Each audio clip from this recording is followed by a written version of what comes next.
Estamos de volta com o programa Direito e Deveres, Cidadania e Ação, para início do nosso segundo bloco, hoje entrevistando o Dr. Fábio Trombetti, digno advogado e conselheiro estadual da OAB São Paulo.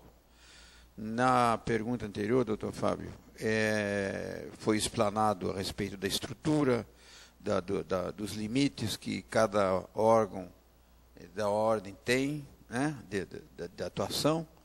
Eu gostaria só, para encerrarmos esse assunto, que fosse só esclarecido qual é o papel do conselheiro estadual. Essa pergunta é ótima. O conselheiro é esse grande desconhecido da maioria dos colegas. Todos conhecem o presidente, todos conhecem o vice, todos conhecem o secretário-geral, o adjunto, o tesoureiro, que é a estrutura do chamado executivo da ordem, poder executivo dentro da ordem. Isso fazendo uma comparação não muito apropriada, mas é mais ou menos isso. O conselheiro é mais ou menos um parlamentar da Ordem dos Advogados do Brasil no nível estadual em que eu estou inserido. O conselheiro ele é propositivo, ele vota nas sessões, há uma sessão ordinária todo mês, ela é uma sessão pública, alguns julgamentos são sigilosos, aqueles reservados às questões ético-disciplinares dos colegas, mas a maioria de seus assuntos tratados nas reuniões ordinárias são sessões que são comunicadas a público, é só frequentar o site da Ordem, né? Nosso site oficial, www.oabsp.org.br, vão verificar as nossas sessões e como elas acontecem. O conselheiro participa votando nos diversos assuntos propostos, situações que são de interesse da classe. Por exemplo, greve do judiciário, o que fazer, propor ou não uma ação civil pública, né? Porque o presidente pode, inclusive, outorgar essa procuração, mas há de referêndum do Conselho. O Conselho pode rejeitar, por exemplo, a propositura de uma ação civil pública. Então, basicamente, as atribuições que estão listadas, né, para os diversos entes que compõem a Ordem dos Advogados do Brasil, como falado no bloco anterior, são atribuições do conselheiro, né? O conselheiro tem uma atribuição, embora tenha sido eleito com uma votação no Estado todo, inclusive por Guarulhos, né, a nossa competência é uma competência em nível estadual, né? E o conselheiro é uma pessoa, uma figura um pouco desconhecida dos colegas. Para que serve o conselheiro, afinal? Serve para isso. Serve de um elo importante entre o presidente da subseção e o presidente do Conselho Estadual. É, como se fosse um deputado local, né? Levando as reivindicações locais para São Paulo e tentando resolver, tentando ajustar isso, auxiliando a diretoria local. Bom, já que estamos falando em auxílio à diretoria, né, local, em abril deste ano, o doutor fez um comentário. Foi o seguinte: a situação do Fórum de Guarulhos deixou de ser grave para tornar-se gravíssima. Só para orientar quem nos assiste, doutor Fábio, na ocasião estavam reunidos a OAB de Guarulhos, a OAB de São Paulo e outras autoridades para discutir a questão da criação do prédio onde vai estar situado o novo Fórum de Guarulhos. Bom, o que nós sabemos até então é que este fórum saiu no primeiro pacote da Secretaria de Justiça, junto com outros, no total de 6 fóruns, né? Então, junto com outros 5 fóruns. E que estava sendo, então, estruturada uma parceria público-privada, porque até então os fóruns não eram construídos desta forma, né? Segundo, então, a construção desse fórum no SECAP, é uma área da CDHU de mais ou menos 1.000 metros quadrados e avaliada em 90 milhões de reais. E o projeto do Rui Otaki. Diante das últimas reuniões existentes para a construção deste fórum, mudou essa situação de gravíssima? Tem alguma novidade a respeito disso? Novidade tem. A maior novidade que todos nós esperamos, especialmente nós advogados, mas fazemos coro com os serventuários da justiça, juízes, promotores, enfim, todos os operadores do direito, e especialmente os jurisdicionados. Nós não podemos esquecer que esse equipamento da cidade, que é o fórum, onde se dirimem, onde se decidem as questões, os litígios, as demandas, todo ele é voltado para o jurisdicionado. Então, é lógico, nós trabalhamos, nós exercemos o nosso mistério junto ao fórum, aqueles que atuam fortemente no contencioso judicial, mas nós não podemos esquecer que esse é o equipamento da cidade. E, às vezes, me permita até fazer uma colocação aqui, de quem já vê essa luta por esse novo fórum há muito tempo, há mais de 20 anos. Para ter uma ideia, em 1988, mais ou menos nesta época, se pretendeu levar o fórum lá para Ponte Alta, um local sem qualquer estrutura, não haviam avenidas, o acesso era difícil, o entorno não havia nada, e se pretendeu fazer isso. Foi o movimento dos advogados que impediu que isso acontecesse. Chegaram a começar a construir o fórum.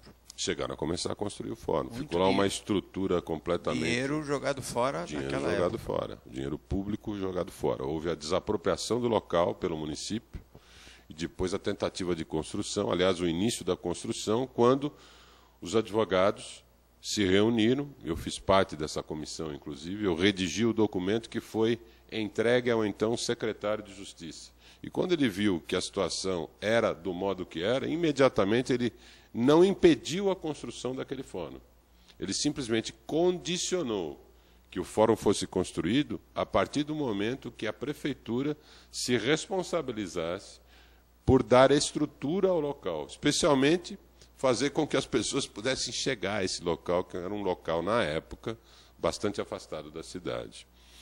Na época se dizia, Clóvis, você deve se lembrar disso, que os advogados que estão próximos ao fórum, nosso chamado Fórum Central, digamos assim, na Rua José Maurício, tinham feito um pleito para que pudessem não se afastar do fórum, etc. Não foi nada disso.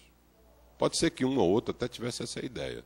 Eu, pelo menos, nunca tive, porque acho que tanto faz o fórum estar a um passo do meu escritório quanto a estar a 1 quilômetro, desde que a gente possa ter um bom atendimento. E é isso que nós estamos lutando desde essa época.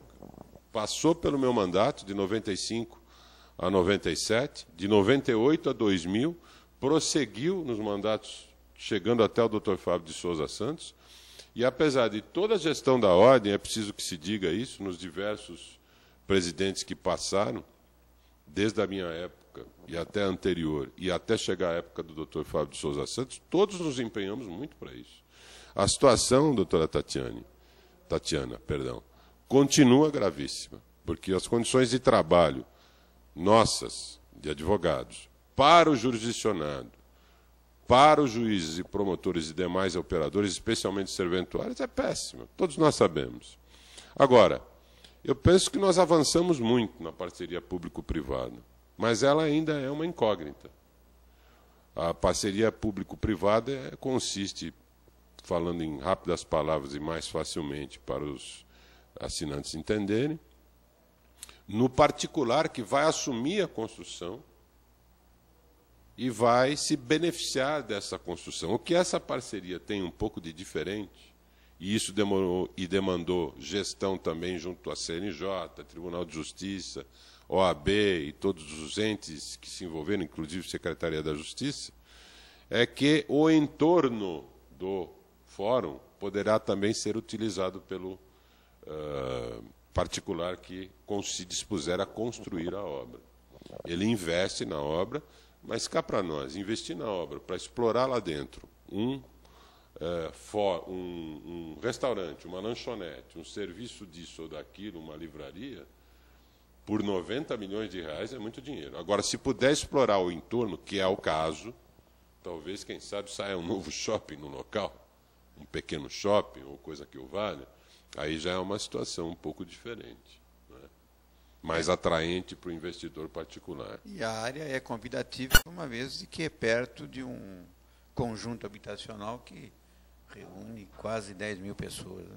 Não há dúvida. Não há dúvida. E, na época, uma gestão que nós fizemos, até o prefeito Eloy Pietá foi uma das pessoas que mais lutou por isso, honra lhe seja feita, é que o fórum tivesse uma aparência condigna com a localidade. Afinal de contas, o aeroporto é, por assim dizer, um cartão de visita da cidade. Como é que nós iríamos lá construir, como queria a Secretaria de Justiça, um caixotão, desculpa a expressão. Os caixotões foram construídos na época da Adhemar de Barros. Você ainda encontra foros ou fóruns, né, melhor dizendo, pelo interior afora, no estilo caixotão. É um quadradão, tem até uma forma arquitetônica que merece preservação, que é interessantíssimo. É um quadradão onde estão inseridas as varas. Quer dizer, era mais ou menos isso que a Secretaria queria fazer nas gestões anteriores. Nessa gestão, não. Nessa gestão, foi aceita a sugestão do Eloy Pietá, na época prefeito. Nós também, pela OAB, participamos disso e aceitamos e fizemos coro com ele, e saiu um fórum que é um fórum lindo, arquitetonicamente dizendo, digno da nossa cidade. Afinal de contas, presídio a gente tem bastante, nós precisamos de um prédio público à altura da cidade. E vamos torcer para que isso se torne realidade. Vamos a um breve intervalo. Lembramos que esse programa será reprisado sexta-feira, 7h30 da manhã, sábado, 21h30 e domingo, às 22 horas. Lembramos também aos colegas advogados que temos cursos da ESA, Escola Superior de Advocacia, programados ainda para esse mês de setembro. Dia 15 começaremos o curso de processo previdenciário, curso prático, que será realizado em 4 sábados, e os quais os colegas estão convidados a se inscreverem, a participarem, que será um curso eminentemente prático e de grande valia para a formação profissional. Voltamos já.